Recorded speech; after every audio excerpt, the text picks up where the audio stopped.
Y a ti supongo que lo que te fascina es que sea un hombre de ciencias puras y de derecho. Sí, a ver, hay mentes muy privilegiadas y muy importantes en la Iglesia. Benedicto XVI era un teólogo con libros que forman parte de la formación para que sean de estudio, para ser canónicos. Pero yo digo que es importante que hable español el Papa, pero sobre todo más importante que visite España, si puede, porque la anterior se murió sin visitar España. Entonces digo, vale, que hable español, pero que visite España también.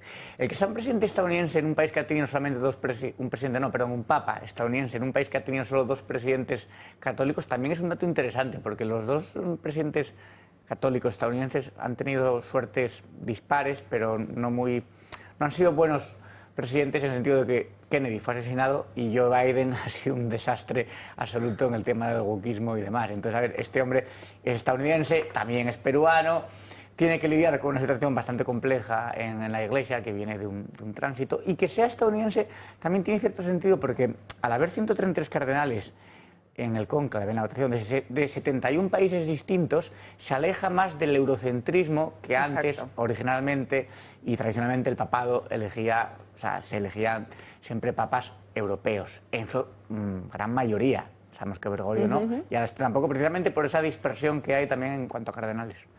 Dice, enhorabuena a toda la Iglesia Católica por la elección del nuevo Papa, León XIV, que su pontificado contribuya a fortalecer el diálogo y la defensa de los derechos humanos en un mundo que necesita esperanza y unidad.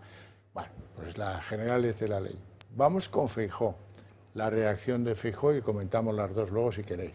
Feijóo, ¿qué dice Feijóo? Pues al pontífice León XIV le deseo acierto, fortaleza y sabiduría en la gran responsabilidad que hoy asume. Que su papado sea fuente de unidad ante los grandes desafíos que enfrenta el mundo. Qué curiosa la coincidencia en la idea de la unidad.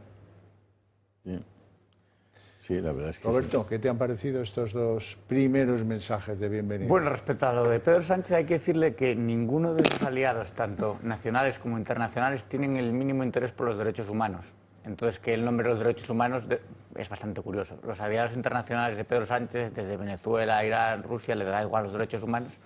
Y los nacionales, pues hombre, Bildu, que es el brazo político de ETA, no tiene más allá, ¿no?, de respeto hacia la vida humana ninguna, y el resto pues son separatistas, comunistas. Sí.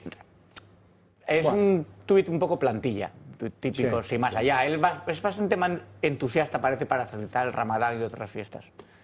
Yo lo veo así, ¿eh?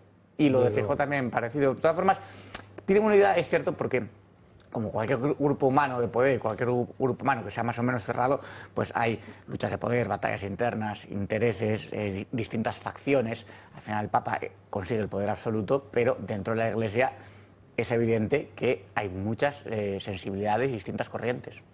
Claro. Y los agustinos la aportaron tendencia a esa joya que tenemos en nuestro pensamiento, que por cierto es joya desde que la descubrió un austriaco, porque no le prestábamos la más mínima atención, la escuela de Salamanca. Hombre. Pues ahí estuvieron. No hay mucho que destacar más allá de lo dicho, pero sí que antes se habló de la escuela de Salamanca, ¿no?, que viene al caso por este Papa. Es que fue el renacimiento del pensamiento español, sobre todo en materia de economía, que sentó las bases del liberalismo. Por eso la importancia, incluso entre los no creyentes, de saberse culturalmente católico. Hay un término que acuñó Gustavo Bueno que se refería al ateísmo católico, que es decir, más allá de que creas o no creas, saberte, o sea, saber el legado en cuanto a cultura, en cuanto a artístico, y luego en Occidente que sienta las bases civilizatorias. Porque en este mundo que vemos tan incierto, en este futuro, lo que tenemos enfrente